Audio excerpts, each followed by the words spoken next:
We wanted to get your take on the market in Latin America for energy and some of the credits that you're following.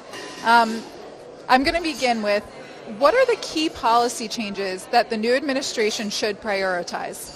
Well, as you know, Latin America has been under a fairly strict cloud, but specifically within Argentina, we've had the holdout problem. And there's two major issues. You have FX and holdouts. So the new administration will clearly have to resolve that to be able to gain access to the capital markets and the external capital markets to help fund investment in Argentina. In addition, they will have to increase or allow FX to float. So the ability to remove capital controls and allow external investors the ability to invest in Argentina will be greatly enhanced by those two measures. The ability to execute that is a different story. Right. It sounds a lot simpler than it is. Right.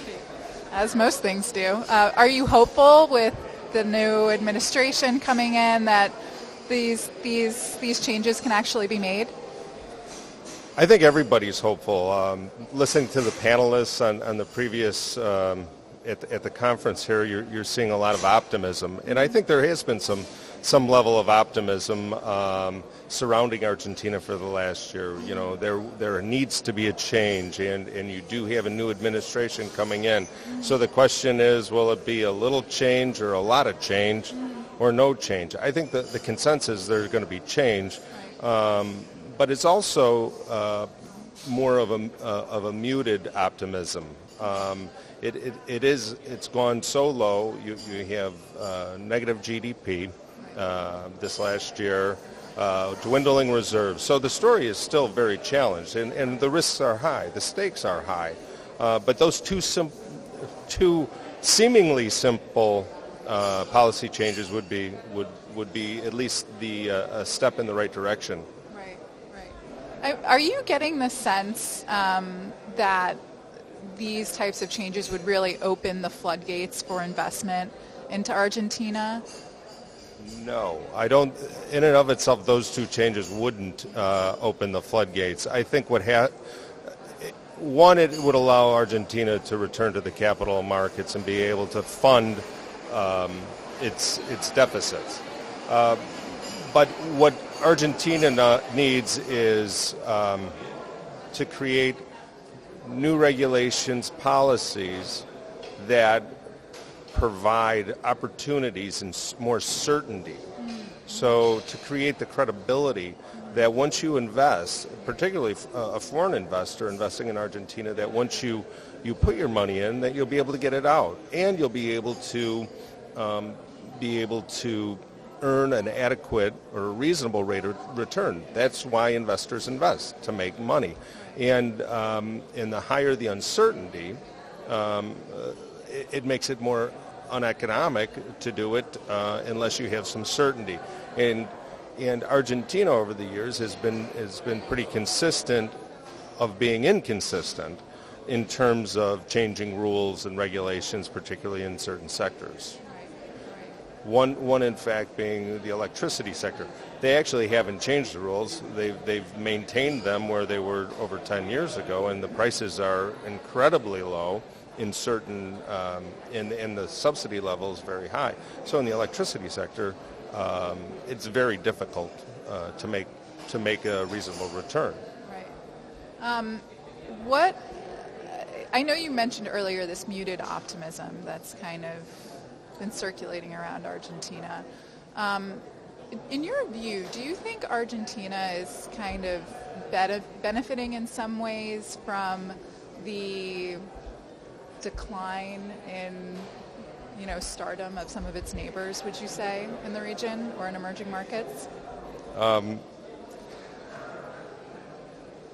don't know if there's been a big benefit. I think it's negative for all of emerging markets let's call it out, the country that you're thinking of in Brazil. I think it impacts all emerging markets, including Argentina. Argentina just has been locked out of the market so long. I think there is, at the fringes, an appetite. And there is a small market there that would like to provide some cross-border funding. Right now, if you talk to all the issuers, they're saying it's really, really, really expensive. And the reason is because you have foreign currency controls. And a lot of people, so they're doing their marginal financing through the local markets. Unfortunately, the local markets are incredibly small. Right. Is there any relative to some of the investment needs? Right. What are the prospects in your mind of deepening that local market?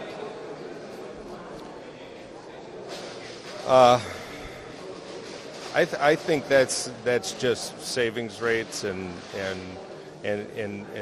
building a local economy and growing, et cetera. But there's some big financing needs that are out there for certain entities, and the amounts to do it, for example, particularly in like the energy sector, to really get that funding.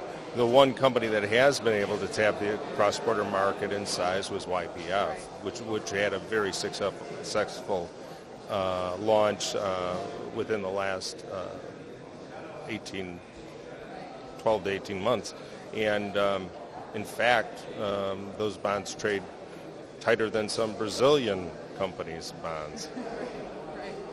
Right.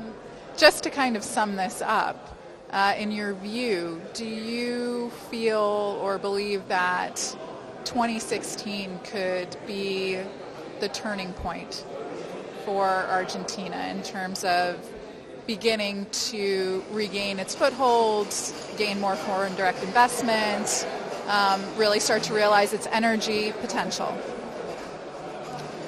Anything can happen. So I'm cautiously, I would love to see it happen. I think that would be fantastic to see a real turning point in Argentina in 2016. I think anything's possible. I think we'll see what happens with the elections. But I would be a little slow. I think it's going to be a little slower go than everybody may anticipate, and I don't think there's going to be some massive shock to say we're going to rebalance our economy. We're going to take out market imbalances that have been created over the last 12 years. It took a long time to get here. I think it's going to take quite a while to get out. But 2016 could be a time where you start seeing some of the changes that could be required to move it put it back on the right track.